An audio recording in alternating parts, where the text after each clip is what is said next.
చెంతకు చేరుకున్నది.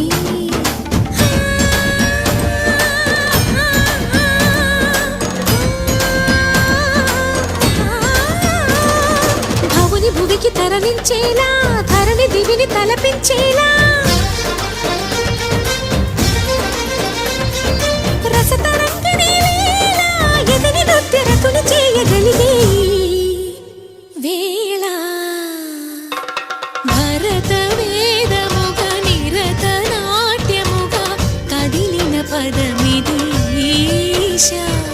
శివని వేదనగా వని వేదనగా పలికెను పదము పరేశ.